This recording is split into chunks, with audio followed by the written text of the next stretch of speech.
When my father was buried, another man took his place, not as a father, but as an owner. This house now has new rules, he would say with eyes full of malice. In a single night, everything that remained of my childhood was shattered forever. Good morning, my dear friends. What an immense joy to be here talking with you today. I'm Eleanor Grace, 72 years young, born in a small town called Pine Creek on the Kentucky-Tennessee border, but now I live here in Portland, Oregon, this beautiful city that embraced me as its daughter. Time passes, but the heart stays young, doesn't it? Today, I woke up early as I always do. Even before the sun appeared, I was already in my kitchen preparing a nice hot cup of coffee. I love sitting on my porch, feeling the breeze on my face and giving thanks for another day. From my house, I can see the Willamette River when the day is clear. What a beautiful view, my dears. It's like a hug that nature gives me every morning. You know what I love doing most? Quilting. I have a collection of quilts and table runners that you wouldn't believe. Each stitch made with love, each pattern thought out with care. I started quilting when I was about 50, after the children were grown. Before that, life was just work and more work. But quilting brought me peace when I needed it most. I learned to quilt from a neighbor, Ms. Carmichael, God rest her soul. She taught me my first stitches when I was going through difficult times. She used to say, "Eleanor, each stitch is an organized thought, each line is a new path." And wasn't she right? In my quilting, I also stitched my life together, organizing memories, some sweet, others not so much. Today, I live in this simple but cozy house with my 2 cats, Whiskers and Mittens, who are my daily companions. My son August lives nearby with his family and always visits on Sundays, bringing my grandchildren who are the light of my eyes. Oh, before I forget, if you're enjoying this chat, could you do this grandma a favor? Click that like button and subscribe to the channel so you don't miss any of my stories. It warms this grandma's heart. And you, my dears, who are watching me now, tell me in the comments, from which town or city are you watching? And what time of day did you find this video? Early morning with coffee, after lunch, or already in the evening? I always read all the comments, and I'm so happy to know where you're from and when you take a moment of your day to listen to this grandma's stories. Tell me, will you? Let's create a chain of affection. You know, life wasn't always this bed of roses that it seems today. I had my stormy days, like everyone else. And it was during one of those storms that I learned the true value of courage. Have you ever heard that sometimes we need to face the big bad wolf to discover the strength that exists within us? Well, my story has a big bad wolf, but it also has a lot of strength and hope. Sometimes I think I needed to go through all of that to become who I am today. A woman who learned to value every ray of sunshine after a long, dark night. It all started when I was just a girl, back in Pine Creek, where the mountain winds blew strong and border tales lulled my childhood dreams. I was born in Pine Creek, a border town where Kentucky meets Tennessee in an embrace of rivers and fields. Our house was small but cozy, painted light blue, with a large yard where my mother, Eleanor, planted a bit of everything. Oh, how I miss my mother's garden. The reddest tomatoes, the sweetest peaches, and the smell of herbs she used in her teas and seasonings. My father, Ernest, worked as a customs officer at the state line. A serious man, of few words, but with a loving gaze. Every night when he came home from work, he brought something hidden in his pocket. A caramel, a colorful ribbon, or a new story he had heard during the day. I was an only child, the apple of the family's eye, as they used to say. Our routine was simple but full of love. We would wake up with the rooster's crow from our backyard. Sultan, a majestic bird who thought he owned everything. My mother prepared breakfast with fresh homemade bread. She kneaded bread every morning. The smell filled the entire house. Then I would go to school, the only one in town where all the children from the region studied. I remember my teacher, Mrs. Irvine, a lady with snow-white hair in a bun, glasses on the tip of her nose, and the patience of an angel. She was the one who taught me to read and write, and always said I had a special way with words. After school, it was time to play. My friends, Clara, Thomas, and Beatrice, and I would meet in the field near my house. We played tag, hide and seek, jacks, and when the sun began to set, it was time to go home. Our feet always dirty with soil, our hands stained from the fruits we picked along the way, and our hearts full of that joy that only childhood provides. On Sundays, the family gathered for the traditional barbecue. My father would start the grill early in the morning, while my mother prepared the potato salad with mayonnaise that everyone loved. Neighbors would show up, bringing guitars, and the afternoon passed with conversations, laughter, and singing. It was a time when doors were left open and everyone looked after each other. Our life wasn't one of wealth, but we never lacked the essentials. My father worked hard to ensure I could study and have some things that other children had. My mother, besides the household chores, sewed for others, making clothes for the more affluent families in town. I remember her bent over that black Singer machine, humming softly, while fabrics transformed into dresses, pants, and shirts in her skilled hands. The winter in Pine Creek was harsh, with that cutting wind that came from the mountains. On the coldest nights, we would gather around the wood stove. My father would tell stories of old times, of war and peace, of brave mountain men and border ghosts. I would curl up under the wool blanket my grandmother had woven, half scared, half enchanted by those tales. When I turned 10, I noticed my father seemed more tired. He would come home from work and sit in the porch chair, breathless, hand on his chest. My mother prepared lemon balm and linden tea, but worry was etched on her face. Dr. Maurice, the only doctor in town, came to visit us frequently.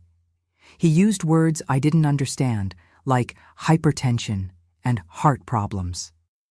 I began to notice whispers among the adults when they thought I wasn't listening. My mother cried secretly while washing clothes. Visits to our home increased, but they no longer had the same joy as before. Something was changing, and I, with my childhood innocence, couldn't understand exactly what it was. But I felt a tightness in my chest every time I saw my father struggle to smile when he looked at me. It was on an autumn morning, with leaves slowly falling from trees, that our lives turned upside down. My father couldn't get out of bed. His lips were purple, and one side of his body seemed unresponsive. My mother screamed for help, and neighbors came running. They took my father urgently to the small town hospital.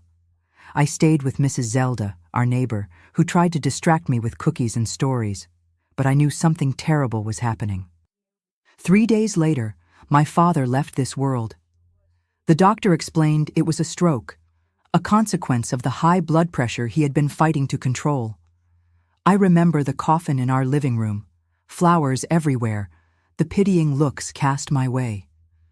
"Poor little thing, so young and already without a father," the women would say, as if I couldn't hear them. My mother, dressed in black, seemed to have aged 10 years in just 1 week. It was at the funeral that I saw my grandfather Herschel for the first time in years. He was my father's father, a tall man with broad shoulders and a stern gaze. He lived in Louisville and rarely visited us. My mother always said they didn't get along, that my grandfather hadn't approved of their marriage because he thought my mother wasn't from a good family. That day, he appeared dressed in black, with a hat he didn't remove even inside the church. He greeted everyone coldly, even me, his only granddaughter. After the funeral, when we returned home, my grandfather didn't leave with the others. He sat in the living room with a suitcase beside him, observing everything with critical eyes. It was then that I realized our lives were about to change again, but this time it wouldn't be for the better. The mourning for my father, which was already painful, gained a new weight with the presence of that man who, without my knowing, would bring the darkest shadows to our home. The arrival of my grandfather Herschel changed everything in our house. At first, my mother explained that he would stay for just a few weeks to help us organize things after my father's passing. After all, as a customs officer, my father had left some benefits, but the paperwork was complicated, and we needed someone who understood these matters.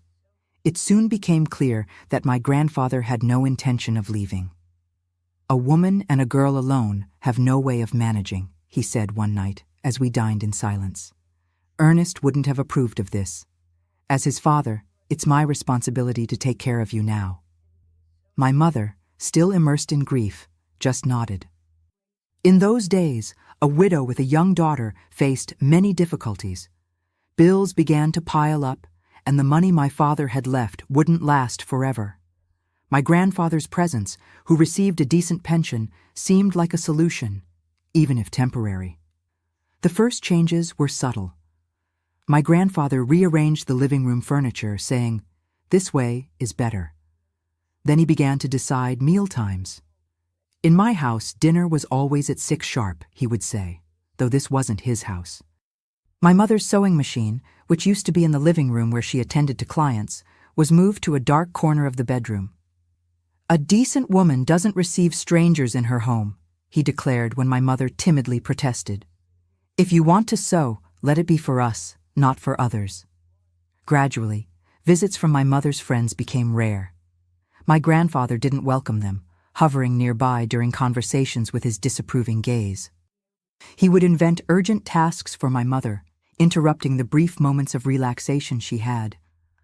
I still went to school, but now had strict hours to return home.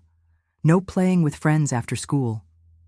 "A girl in the streets gives people something to talk about," my grandfather would say, waiting for me at the school gate every day, right on time. One afternoon, I came home and found my mother crying in the kitchen. Her eyes were red and swollen, and she quickly wiped away her tears when she saw me. "What's wrong, Mom?" I asked, frightened. "Nothing, honey. I'm just tired," she answered, forcing a smile. Later, I discovered the reason. My grandfather had found old letters my father had written to my mother when they were engaged. He said they were indecent and burned them in the wood stove, along with some photographs my mother kept dear. It was as if he wanted to erase any happy memory we had. My mother's clothes also began to change. Her colorful dresses were replaced by dark, plain pieces. "A respectable woman, especially a widow, dresses with decorum," he would say. On my 12th birthday, my mother tried to throw a small party. She invited only Clara and her family, who were our closest neighbors. She prepared a chocolate cake and some treats. When my grandfather found out, he was furious. "A party? With what money? Do you think we're in a position to waste like this?" Even when my mother explained she had used her own money, saved from some sewing work she did in secret, he didn't yield. The party was canceled, the cake divided among the 3 of us in a silent, sad dinner. That night, I cried quietly in my room until I fell asleep. The situation worsened when I began to develop my adolescent body. My grandfather started looking at me differently, with a strange gleam in his eyes that gave me chills. He criticized any clothes I wore, even the simplest ones. "This girl is getting too provocative," he would tell my mother, as if I weren't present. "She needs to learn to behave like a proper young lady." The rules multiplied each day. We couldn't listen to music because it was the devil's work. The Sunday visit to church became mandatory, where we sat in the front row under the watchful eye of my grandfather, who made a point of showing the entire community how well he was taking care of his deceased son's family. At home, my mother and I were responsible for all household chores. She cooked, washed, ironed, all according to his demands. I cleaned, tidied up, served meals. If something wasn't the way he wanted, there would be a sermon, sometimes accompanied by a slap on the hand or a tug on the ear. "Ill-mannered girl, your father would be ashamed," he would say, although I knew, deep in my heart, that my father would never have treated me that way. The money in our house now came exclusively from my grandfather, and he made a point of reminding us of this at every moment. "You eat what I buy, you live under my roof." The fact that the house was ours, built with my father's sweat, seemed to no longer matter. My mother withered little by little. That vibrant, full-of-life woman who hummed while sewing gave way to a silent shadow that moved through the house following orders. Her eyes, once bright, now seemed dull, distant. At night, I would hear her cry softly in her room, but when I tried to console her, she would only say, "It will pass, dear. One day it will pass." It was around this time that my grandfather began to bring friends home, men his age or older, who came to play cards and drink whiskey in our living room. My mother and I were required to serve snacks and drinks, always with a forced smile on our faces. One of these men, Mr. Thurston, who owned a store in town, and another, Mr. Clement, who had been in the military, looked at me in a way that made me want to disappear. They made comments about how I was becoming a young lady and would chuckle when I passed by. My grandfather didn't reprimand them. On the contrary, he seemed proud of that attention. "One day you'll need a husband, girl," he would say in a threatening tone. And not all men have patience with spoiled girls. One night, after his friends left, my grandfather called me to the living room. He was visibly drunk, red eyes, breath heavy with alcohol. "Come here, girl," he ordered. I approached fearfully, keeping my distance. He looked me up and down, with that gaze that froze my soul. "You're growing to look just like your grandmother when she was young," he said, his voice slurred. "She was also like that, all full of don't touch me's. But she learned to be a good wife. Oh yes, she did." I ran to my room and locked the door, trembling. That night, I told my mother what had happened. For the first time in a long time, I saw a spark of reaction in her eyes. "Stay away from him, Eleanor," she whispered. "Whenever he's drinking, stay in your room with the door locked. Promise." I promised, and for a few weeks we managed to maintain this precaution. But my grandfather soon noticed our strategy and confiscated the key to my room. "No doors are locked in this house," he yelled. "What absurdity is this? What are you hiding from me?" It was then that I realized we were trapped in an increasingly tight web. We had nowhere to go, no money to start over elsewhere. My mother's relatives lived far away in rural Virginia, and she had lost contact with them years ago. The few friends we still had were systematically pushed away by my grandfather. Fear became our constant companion. Fear of the shouting, the humiliations, the gazes, the heavy hands that sometimes fell upon us for insignificant reasons. At night I would hug my pillow and dream of the day I would be big enough to take my mother out of that situation. I dreamed of my father, imagining what it would be like if he were still alive. One Sunday afternoon, after church, I met my former teacher, Mrs. Irvin, in the square. My grandfather was distracted talking to the pastor, and I had a few precious minutes alone with her. "Eleanor, you look so worn out," she said, holding my hands. "Is everything all right at home?" Tears came without me being able to contain them. I wanted to tell her everything, ask for help, but the words wouldn't come out. The fear was greater than the courage. "If you need anything at all, come find me," she said, slipping a piece of paper with her address into my pocket. "My door will always be open for you." That small gesture of kindness was like a ray of light in the darkness. I kept the paper like a treasure, although I knew it would be almost impossible to visit her without my grandfather knowing. Things reached a critical point when I turned 13. There was no celebration, of course. It was just another day under my grandfather's regime. But something changed that night. He came home later than usual, stumbling, the smell of alcohol even stronger than normal. And he wasn't alone. Thurston and Clement accompanied him, equally drunk. "Where are the women of the house?" I heard him shout from the living room, while my mother and I cowered in the kitchen. A shiver ran down my spine. There was something different in his voice, something even more threatening than usual. My mother looked at me with eyes wide with panic. "Eleanor," she whispered urgently, "take that bundle of clothes by the sink and go out the back. Run to Mrs. Irvine's house. Don't look back. Don't stop for anything." "But what about you, Mom?" I asked, feeling my heart race. "I'll distract them. Then I'll meet you there. Go, honey, for the love of God. Go now." At that moment, I understood that the danger that had always hovered over us was about to materialize in a terrible way. With tears in my eyes, I hugged my mother quickly. "Lena, Eleanor, come here right now." My grandfather's voice thundered through the house. I couldn't escape that night. When I tried to go out the back door, I found it locked with a new padlock that wasn't there before. My grandfather, in his constant distrust, had blocked all possible escape routes. I returned to the kitchen, trembling, to find my mother being dragged by the arm to the living room. "Thought you could fool me? In this house, nothing happens without me knowing," my grandfather vociferated, his eyes bloodshot from alcohol and rage. What happened in the following hours is something I try, even today, to bury in the depths of my memory.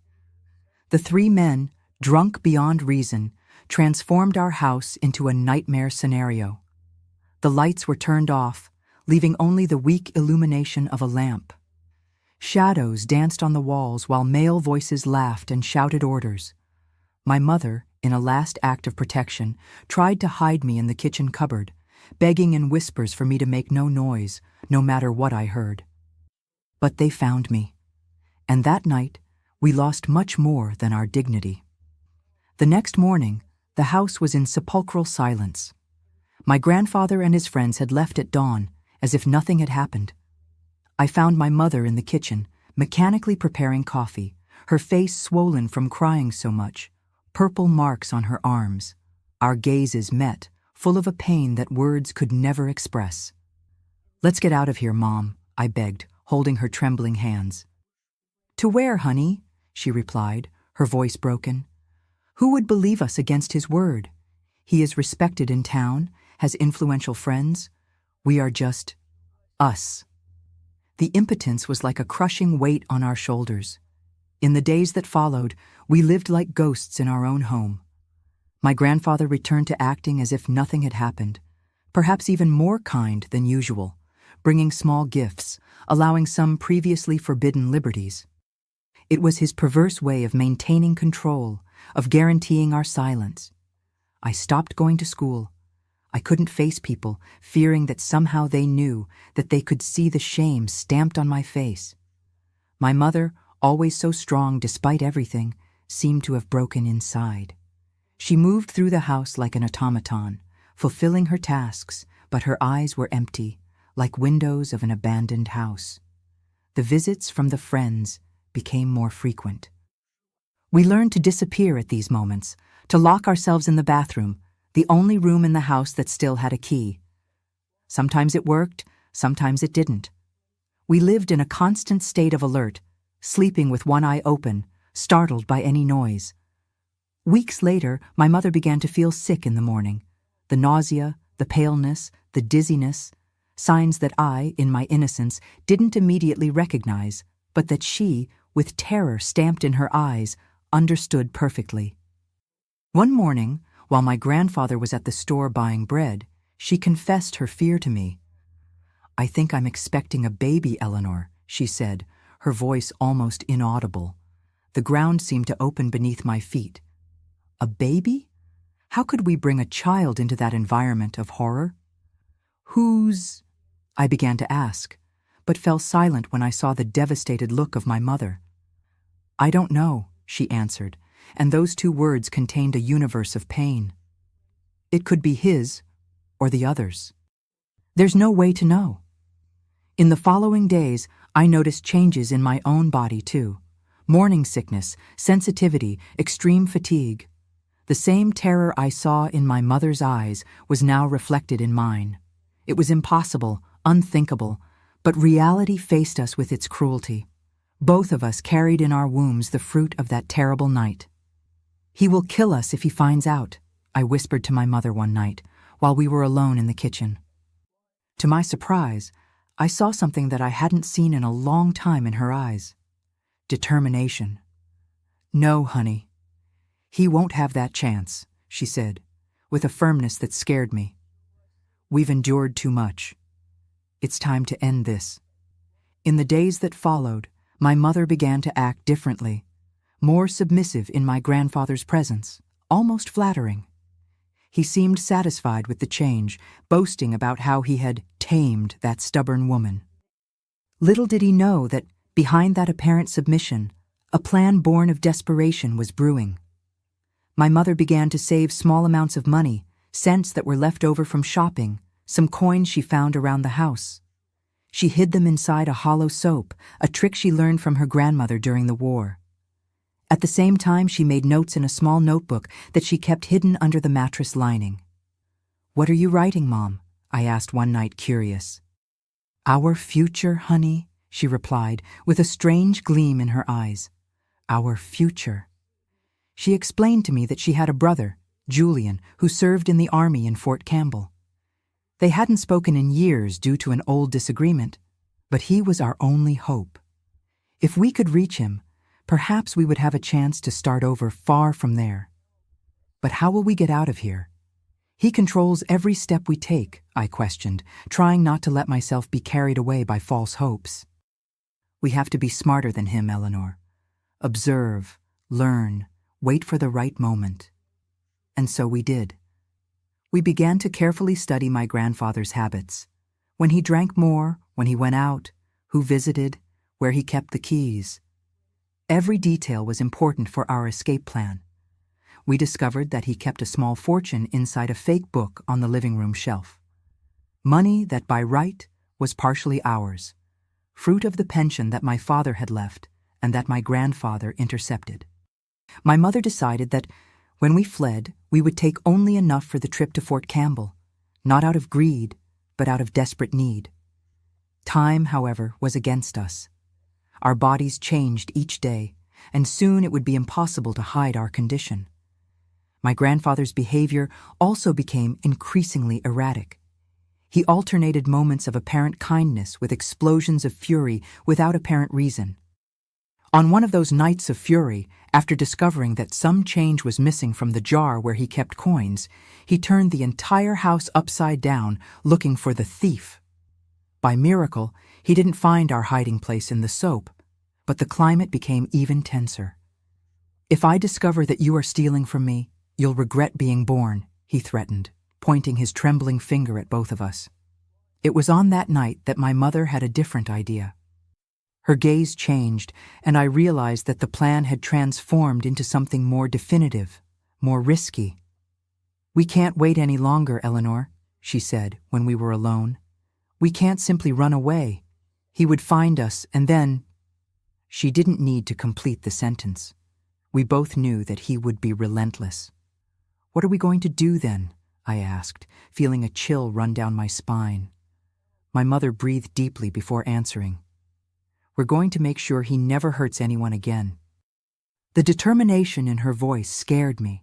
It was no longer the broken woman I had seen in the last few months. It was a force of nature, moved by the most primitive instinct of all, to protect her offspring at any cost. In the days that followed, she began to research herbs and plants in the small municipal library, telling my grandfather that she was looking for recipes to impress him. He, in his arrogance, believed it, even felt flattered. He brought home an old book about medicinal plants that had belonged to my grandmother.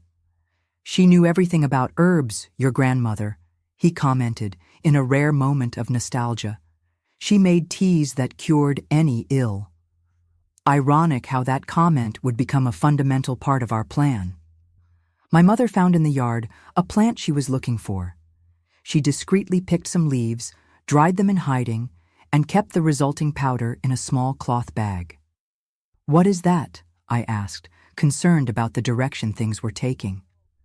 "Just something to make our grandfather sleep deeply for a few hours," she explained, avoiding my gaze. "Long enough for us to get the money and leave before he wakes up." I didn't entirely believe her, but I was too desperate to question. The plan was simple.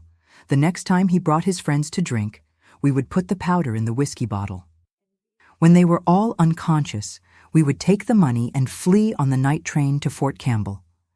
The opportunity arose sooner than we expected. On a Friday, my grandfather announced that Thurston and Clement would come to celebrate a successful business deal. He ordered us to prepare snacks and leave the house impeccable. This would be our only chance. My heart was beating so hard in my chest that I feared they could hear it. My mother, however, maintained a frightening calm while preparing everything, including the special bottle that would be served at the right moment. The men arrived at the beginning of the night, already cheerful from drinks consumed at the bar. They sat in the living room, laughing loudly, telling crude stories. We served the snacks as ordered, avoiding looking directly at them, especially at the two friends, whose hands tried to touch us when we passed. My grandfather, amid the stories, mentioned that he would soon have important news to tell his friends. The look he cast us made my blood freeze. Somehow he knew or suspected our condition. There was no more time to lose. When he asked for the special bottle he kept for occasions like that, my mother brought the one we had prepared. She generously served the 3 glasses and observed with a forced smile as they drank enthusiastically. The effect was faster than we expected. In less than half an hour, the 3 men were completely unconscious, snoring heavily in the living room. "Quick, Eleanor," my mother whispered. "Take only the essentials. We have little time." We ran to pack a small bundle each. Basic clothes, the money hidden in the fake book, a photo of my father that my mother had managed to save from the burning. When we were about to go out the door, my mother stopped, looking fixedly at the 3 men fallen in the living room. "Wait here," she said, with a voice I didn't recognize. "I have something to do before." I observed, paralyzed, as she went to the shed in the back and returned with a thick rope.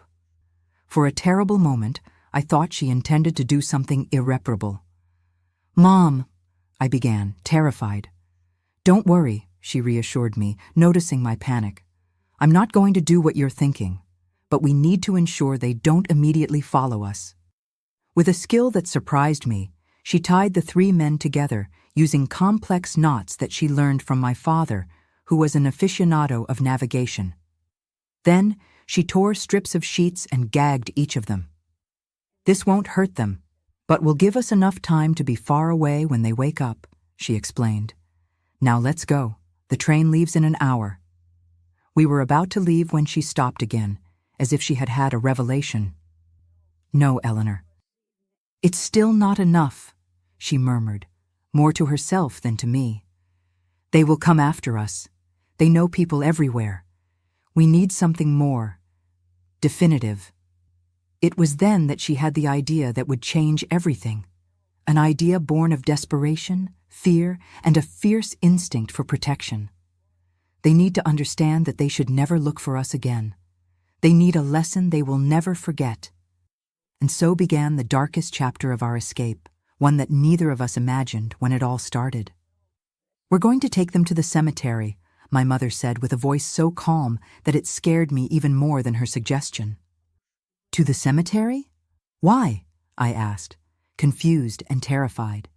"Because that's where those they should respect are buried. Your father and your grandmother. They need to face what they've done." My heart raced.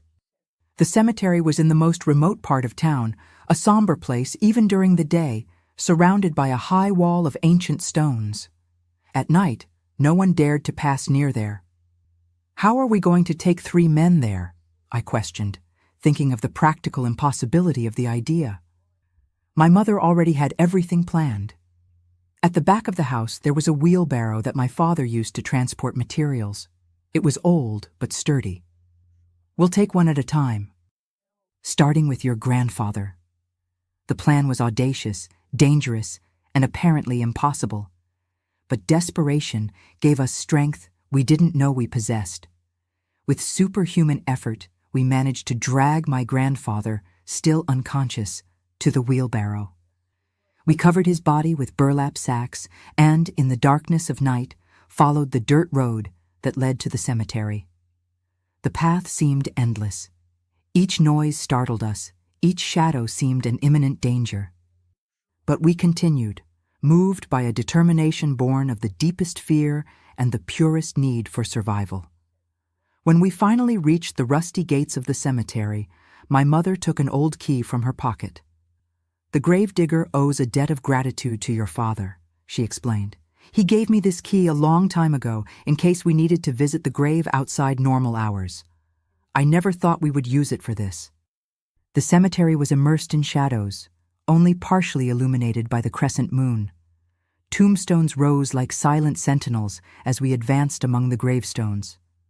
My mother knew exactly where to go, the most remote corner where our family's tombs were. Side by side, like eternal guardians, were the graves of my father, Ernest, and my grandmother, Matilda, whom I never got to know. My grandfather had ordered an elaborate tomb built for his son, not out of love, but out of ostentation, so that everyone could see how generous and devoted to family he was. "Help me take him out of the wheelbarrow," my mother asked. With difficulty, we dragged my grandfather's inert body until we placed him between the two tombs. It was then that I noticed the tools, a shovel and a hoe, hidden behind my father's grave. "You planned this?" I asked, feeling a chill. "I planned our survival, Eleanor," she answered, with that same frightening calm. "Now dig." We began to open a shallow hole in the ground, between the two tombs.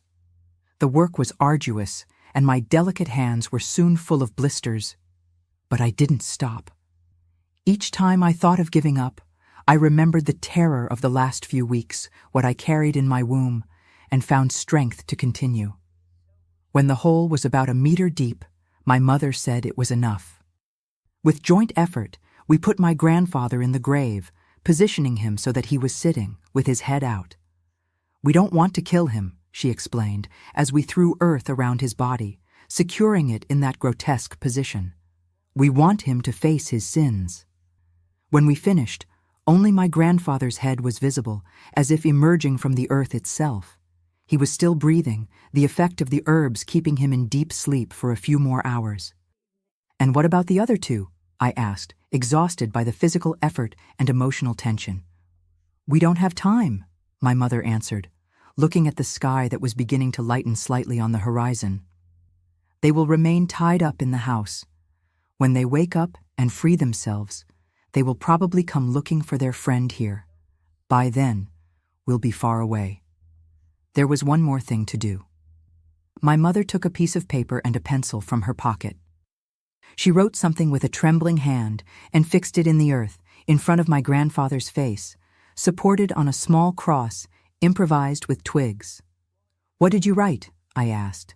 "Do you think your wife and your son would be proud of who you've become?" I looked at that man buried up to his neck, at the accusatory note, and felt a confused mixture of emotions. Fear, relief, guilt, satisfaction. Was what we were doing wrong? Perhaps. But it seemed to be the only possible way out in that moment of extreme desperation. "Let's go, Eleanor," my mother said, taking my hand. "We have a train to catch." On the way back, we quickly passed by the house to get our bundles and the money. The two men were still unconscious in the living room, tied up and gagged. My mother left the front door unlocked. "Someone will find them in the morning," she said. "Or they will manage to free themselves. Either way, we won't be here to see." We walked hurriedly to the station, mixing with the few people waiting for the dawn train. Workers, travelers, lonely souls with their own secrets and destinations. No one paid attention to us. Two women with small bundles, faces partially hidden by shawls. The train arrived punctually, releasing steam and making the platform tremble under our feet. We boarded the last car, choosing a dark and remote corner. When the whistle sounded and the wheels began to move, I felt an enormous weight being torn from my shoulders. "Where are we really going, Mom?" I asked in a whisper. "To Fort Campbell, as we planned. My brother Julian will help us."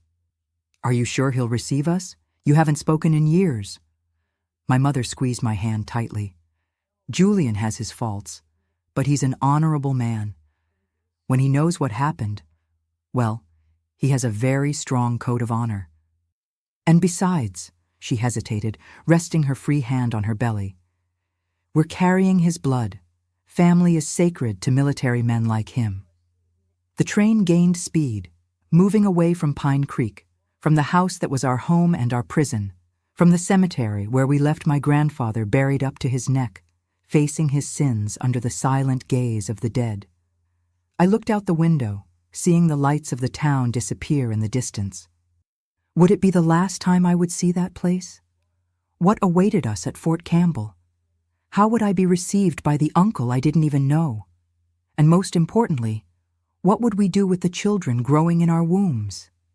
Questions without immediate answers swirled in my mind, while the constant rhythm of the rails lulled our desperate flight. "Mom," I finally said, breaking the silence that had settled between us.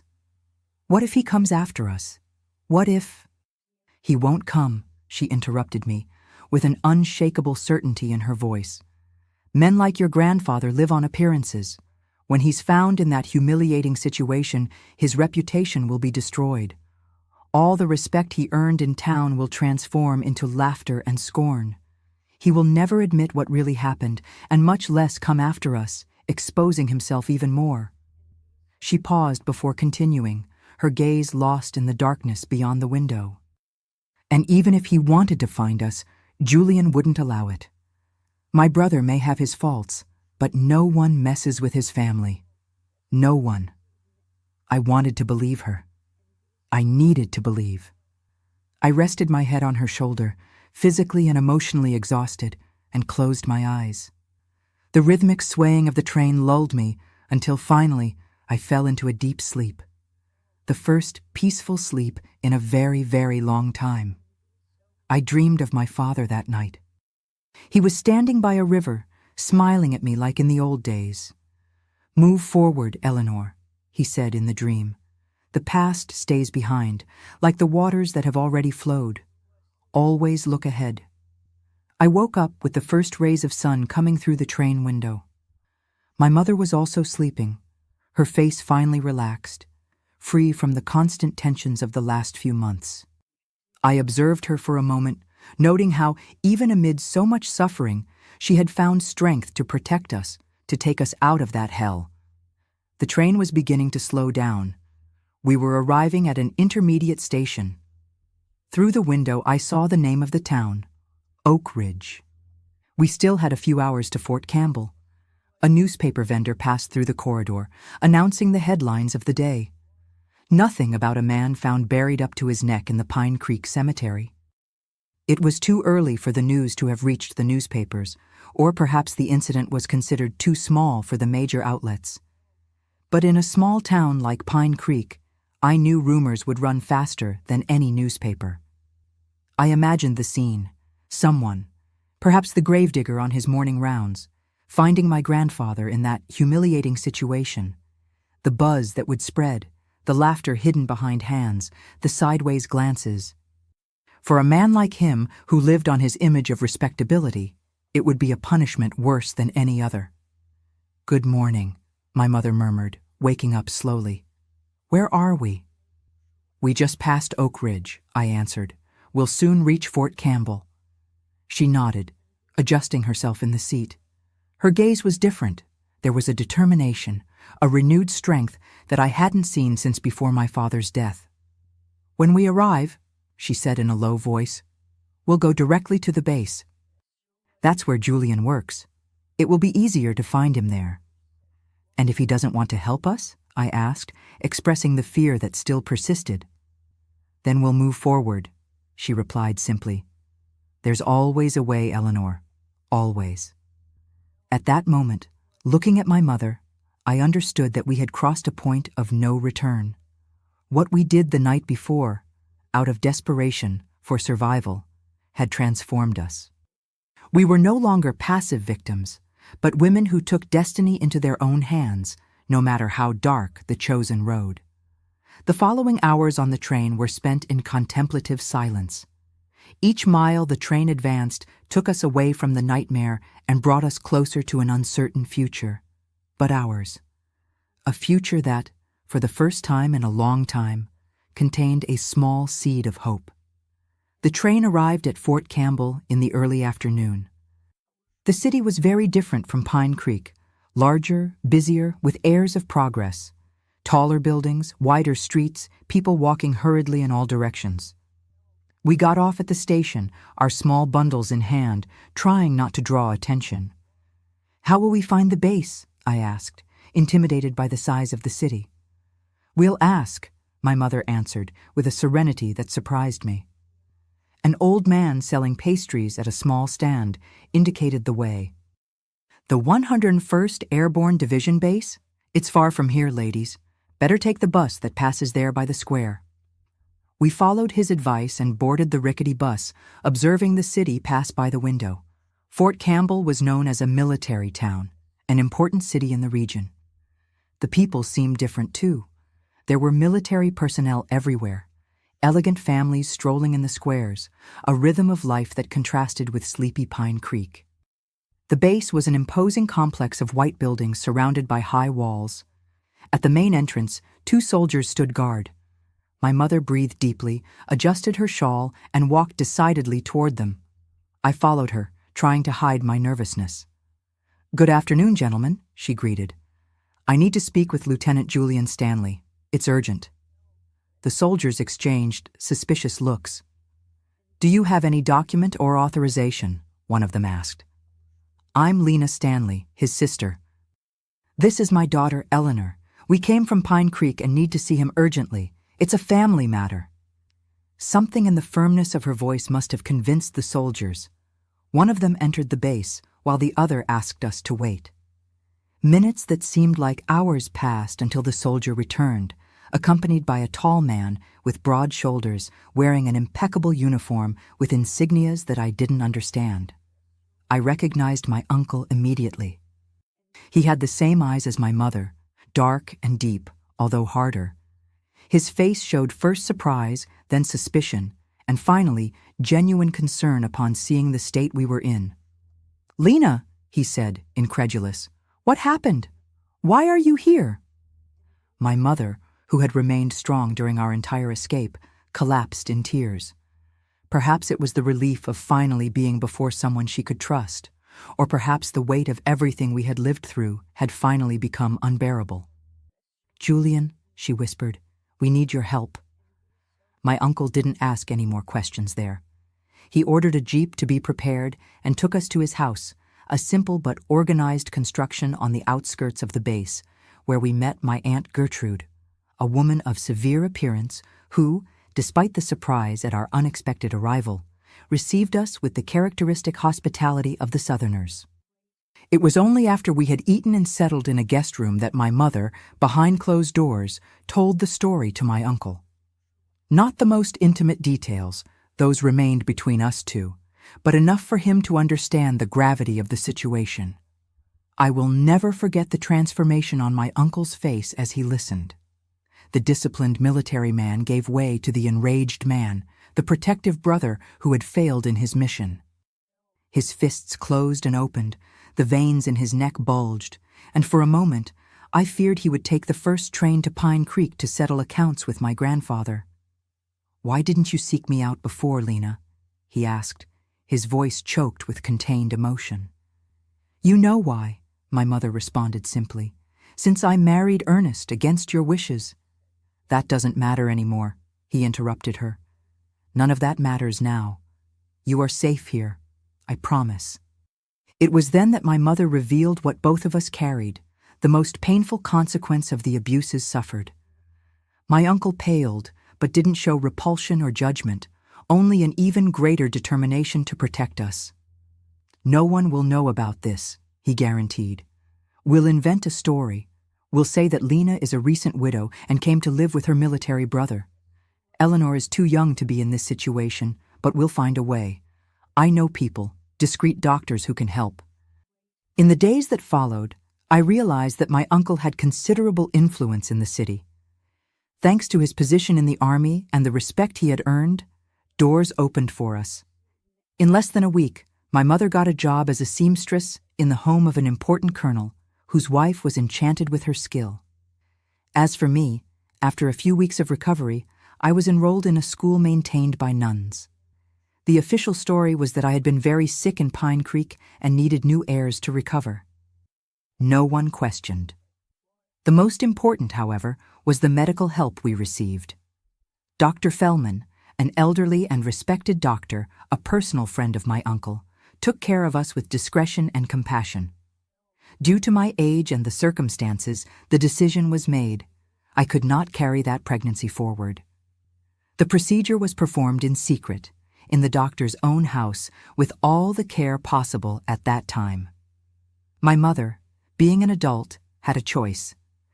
After much reflection and conversations with Father Anson, a progressive man for his time and a great confidant of my uncle, she decided to continue with the pregnancy. No matter how it was conceived, she told me one night, this child is not to blame. And perhaps it's a way to start over, to find love where there was only pain.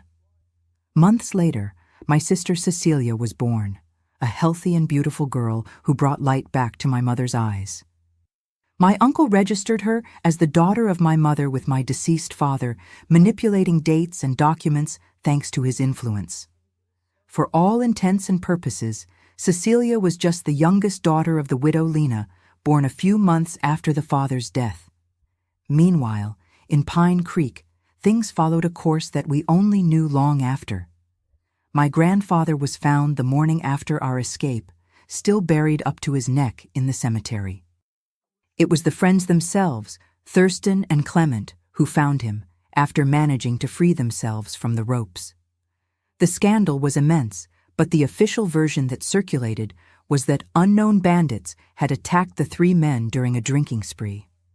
My grandfather, humiliated and furious, swore to find the culprits. He even hired an investigator from Louisville to track us down. But my uncle, foreseeing this, had taken precautions. Our names didn't appear on any passenger records, thanks to a conductor friend who altered the lists. In Fort Campbell, we were known by my uncle's surname, Stanley, and not by my father's surname.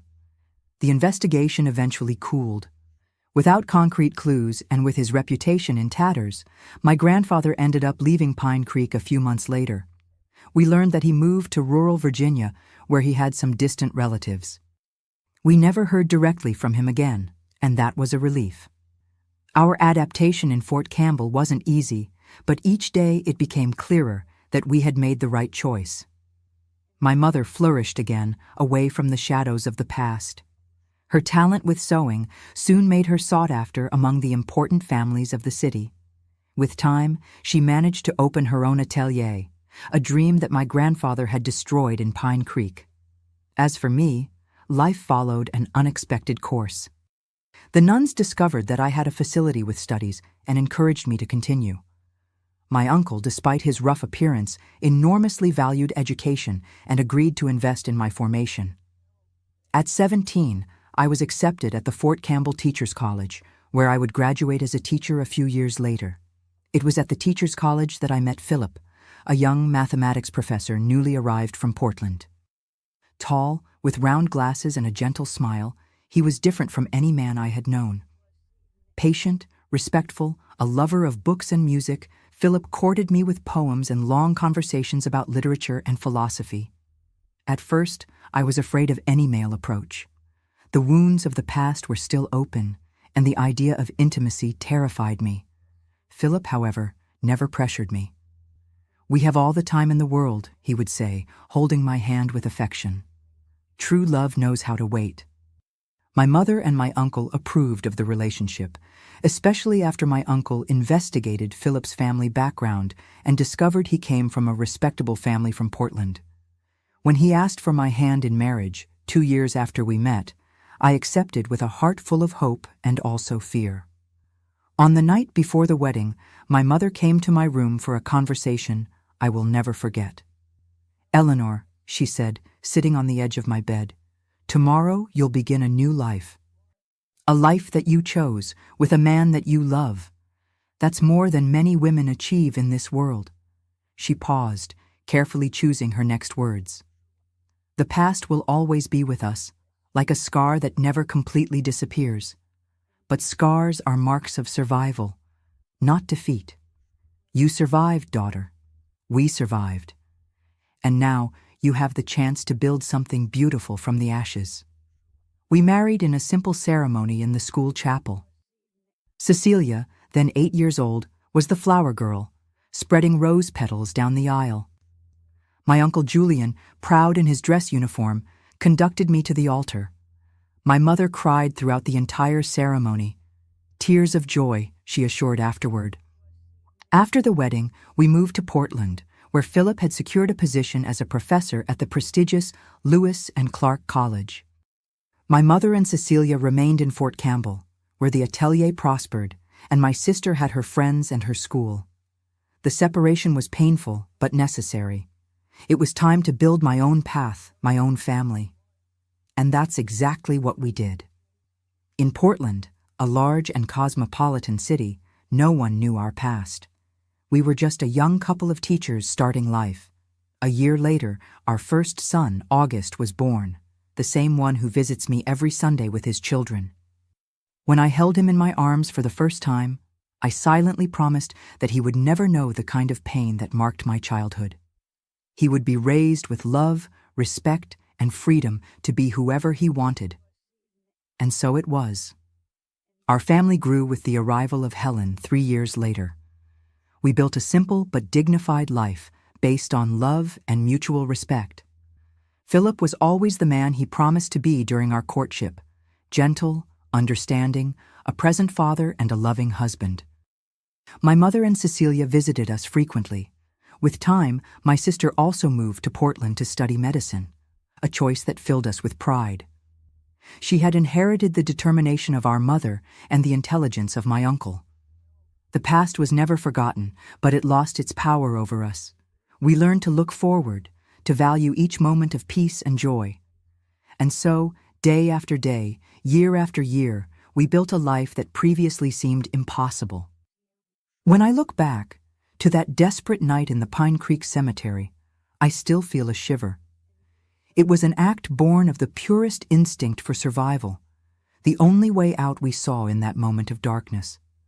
I'm not proud of what we did, but I don't regret it either, because it was thanks to that desperate decision that I am here today, telling this story, surrounded by the fruits of a life that I managed to rebuild from the ashes. Who sees me today, at 72, sitting quietly on my porch in Portland, quilting and drinking coffee while I observe the Willamette River, would never imagine the story I carry. Time, that great master, has the power to soften the roughest edges of life, transforming even the most painful memories into lessons of strength and resilience. Portland truly became my home. I've lived in this same house for more than 30 years, a simple construction in the Selwood neighborhood, with a porch that gives a view of the river and a small garden where I grow herbs for tea and seasonings for cooking. It's not a big or luxurious house, but it's impregnated with happy memories, of children growing up laughing, of Sunday lunches with the family gathered. My dear Philip left this world 8 years ago, after 50 years of a happy marriage. It was a peaceful departure, at home, surrounded by us who loved him so much. His health had been deteriorating for a few years, heart problems like my father, but he lived long enough to know and enjoy all the grandchildren. I miss him every day, especially in the mornings when I wake up and, for a brief moment, forget that he's no longer by my side. But I'm grateful for the years we had together, for the love we built, for the family we created. After he was gone, my children insisted that I move to one of their houses. "Mom, you can't stay alone," they would say, worried. But I'm stubborn, like all good Southern women. This is my house, my little corner in the world, and here I intend to stay as long as I have the strength to manage on my own. Not that I'm really alone. My son August lives just 2 blocks from here, with his wife Marianne and my 3 grandchildren, Gabriel, 15, Julia, 12, and little Arthur, 8. They come to visit me almost every day. Sometimes it's just a quick stop after school to get a cake fresh out of the oven. Other times they stay for dinner. My daughter Helen lives farther away, in Seattle, where she works as a pediatrician. She married an engineer, Robert, and gave me 2 wonderful grandchildren, Laura and Brandon, already teenagers. I don't see them as often as I would like, but when they come to spend vacations with me, the house fills with life and noise, something I adore. My sister Cecilia is also always nearby. She pursued a career in medicine, specializing in gynecology, a choice influenced by our own story. She dedicates part of her time to an NGO that helps women victims of violence, a work that fills me with pride. She never married, but adopted 2 girls, my nieces Isabella and Diana, today trained and independent women. My mother, Lena, lived with us in Portland in her last years. She passed away at 82, about 10 years ago, surrounded by children, grandchildren, and great-grandchildren. Until the end, she maintained that silent strength that saved us so many years ago. Her sewing atelier in Fort Campbell transformed into a prosperous business that she eventually sold when she retired. Each stitch, each seam, she would say, was a step to rebuild our dignity. As for my Uncle Julian, the military man who welcomed us at that crucial moment, he retired as a colonel and lived to be 90, always rigid, always correct, but with an immense heart hidden under the uniform. We never had concrete news of my grandfather after his escape to Virginia. We learned years later that he died alone, embittered, with no one by his side, a sad end, but in a way, just for someone who caused so much suffering. My days now follow a tranquil routine that I've learned to value. I wake up early, with the first ray of sun. I prepare my coffee, as the Southern woman I am, and go to the porch to observe the day dawn over the Willamette. Then, I feed my cats, Whiskers and Mittens, 2 old-timers like me that I adopted from the local shelter. The mornings are generally dedicated to quilting. I started late in this art, but today my hands create flowers, birds, and landscapes that seem to come to life in the fabric. I make quilts, table runners, pillows, some for my own use, others to give as gifts, and some I sell at the craft fair that happens in the neighborhood on Saturdays. On Tuesdays and Thursdays, I go to the community center where I teach literacy to adults. Even retired from formal education, I can't stop teaching. Seeing the eyes of a 60-year-old worker shine when they manage to read their grandchild's name for the first time, that's priceless. On Wednesdays, it's book club day at the municipal library. We are a group of ladies, and some gentlemen too, who meet to discuss books and, of course, catch up on conversation. I discovered the pleasure of reading late in life, but today my house is full of books, many gifts from my children who know about this late love of mine for written words. The weekends are for family. On Saturday, I shop at the farmer's market, choosing fresh fruits and vegetables, talking with the vendors who already know me by name. On Sunday, it's the day to prepare a good pot roast, with that tender meat and well-seasoned vegetables like they make in the South.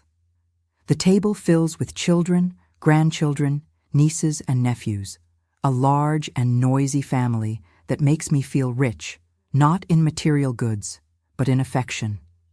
Now and then, the grandchildren sleep over. They tell stories from school, from friends, from first loves. I listen to everything with attention, giving advice only when requested. "Grandma, how do you understand us so well?" Julia asked recently. I smiled and answered that life taught me to listen more than talk. My house is simple, but cozy. The walls are decorated with family photos, happy moments frozen in time. I have few objects of value, but each one carries a story. The wall clock that belonged to my father, rescued by my mother before our escape. The old sewing machine that was my mother's, now more decorative than functional. The guitar that Philip played on summer nights, now silent but full of memories. I'm not rich in financial terms. A teacher's retirement isn't the most generous, and Philip's that complemented our income diminished considerably after his departure. But I have enough to live with dignity and still help when one of the children or grandchildren needs it. Life taught me that true wealth is in the relationships we build, in the moments of peace we manage to create, in the comfort of a hot cup of tea on a cold afternoon, in the spontaneous laughter of a child, in the sincere hug of a friend. When I look back at the path I traveled from that frightened girl who fled Pine Creek on a desperate night to the woman I am today, grandmother, mother, teacher, quilter, I feel a mixture of astonishment and gratitude. Astonishment for having survived everything, for having found strength where I thought none existed. Gratitude for each person who appeared at the right moment to extend a hand, for each opportunity to start over, for each hug that reminded me that I deserved to be loved. I carry scars, without doubt. There are nights when I still wake up startled, with my heart racing, fragments of nightmares dissipating in the darkness. There are certain noises, certain smells, certain situations that still trigger internal alarms, reflexes of a time that was left behind but never completely disappeared. But I learned to live with these scars, to understand them as part of my story, not as definers of my present or future. As that old Southern saying goes, it's not about how many times you fall off the horse, it's about how many times you get back on. And I got back on. Many times. I will continue to get back on as long as I have strength. Because life, my dears, is this precious gift that we receive and that deserves to be lived in its fullness, despite the falls, despite the pains, despite the dark nights that sometimes seem to have no end. My dears who have accompanied me to this point, sharing with me sweet and bitter memories, I want to leave with you some words that were born not from books, not from theories, but from life lived in its many colors and textures. I learned that age doesn't define our strength, but rather our capacity to begin each day anew. When I look at my hands today, wrinkled and marked by time, I see in them not only the signs of old age, but the instruments that allowed me to rebuild my life, brick by brick, stitch by stitch. If you are going through difficult moments, if the darkness seems to have no end, hold on to this truth that I discovered in the darkest moments. Even in the darkest night, there exists a star shining somewhere. Sometimes we can't see it immediately, but it's there, waiting for our eyes to get accustomed to the darkness to finally reveal it. My wrinkles are maps of survival. Each one tells a story of pain overcome. Each line on my face represents a lesson learned, an obstacle overcome, a joy lived intensely. I'm not ashamed of my marks. They are proof that I lived, that I felt, that I survived. If someone hurt you deeply, if you carry wounds that seem not to heal, know that time is a great ally. Not because it erases the pains, it doesn't erase them, but because it teaches us to carry them with more dignity, to transform them into understanding, into wisdom, sometimes even into purpose. Life taught me that even in the deepest darkness, our inner light never goes out.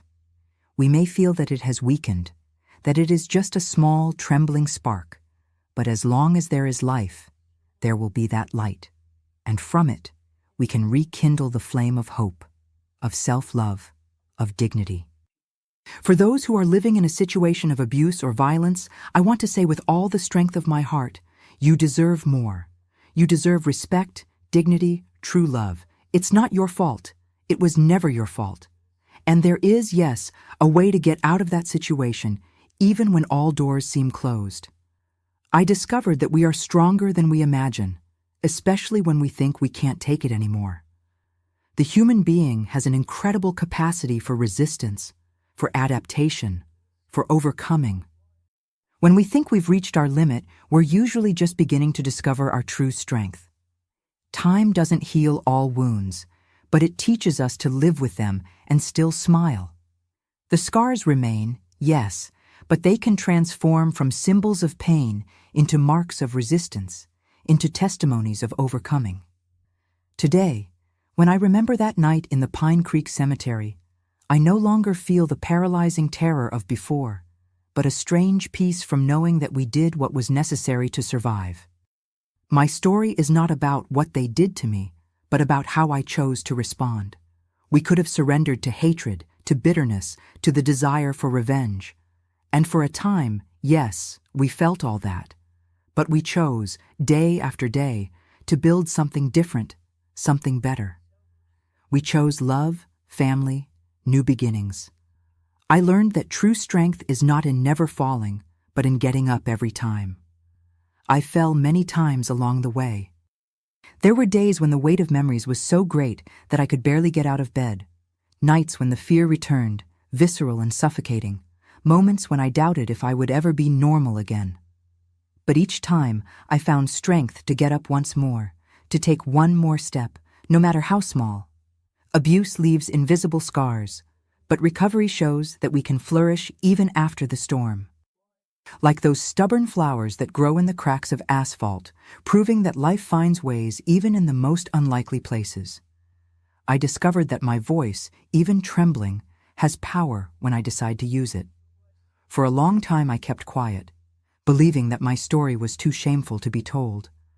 Today I understand that sharing it can be a way to extend a hand to others who are still in the dark, showing that there is light at the end of the tunnel. Age gave me wisdom to understand that it's never too late to start over. I began quilting at 50, reading novels at 60, teaching adults at 65. I discovered new talents, new interests, new passions. Life doesn't stop surprising us if we're open to its possibilities. My experience taught me that our story doesn't end in the painful chapters. They are just parts of a much larger book with many pages still to be written. And we are, in large part, the authors of those future pages. I learned that surviving is a form of resistance, and living well is the best revenge. Each moment of genuine joy, each spontaneous laugh, each warm hug was a victory against those who tried to destroy our capacity to love and trust. In any place in the world, in any culture or country, there are people and organizations ready to help those who suffer abuse or violence. Seek that help. You are not alone, even when you feel completely isolated. There are hands extended waiting to help you out of that dark place. The community has a fundamental role in protecting the most vulnerable. Let's be attentive to the signs of abuse around us, the constant fear, the progressive isolation, the abrupt changes in behavior. Sometimes, an attentive look, a word of support, an extended hand at the right moment can save a life. Human rights know no borders. Dignity, respect, freedom are universal values, fundamental rights of each human being, regardless of where they are born or live. Fighting for these rights is the responsibility of all of us. And to you, my dears, who have followed my story to this point, I have a special request. Subscribe to this channel, hit the notification bell now, because this is not just my story. It's a wake-up call, a virtual hug for those who need to hear that there is hope. Share this video immediately with all the people you know, because we never know who might need to hear exactly these words at this moment. Your share might be the beacon that someone is desperately looking for amid the storm. Leave in the comments the word miracle so I know who reached the end of this journey with me, who heard my heart open completely. Do this now. Don't wait even one more minute. Together, we can create a network of support, of understanding, of hope that surpasses borders and reaches those who need it most. I end with a certainty that I carry in my heart. No matter how dark the night, the sun always rises again. Always. It's the law of nature. It's the law of life. Believe this when everything seems lost. The dawn may take time, but it will come. And when it comes, you will be there to see it, stronger,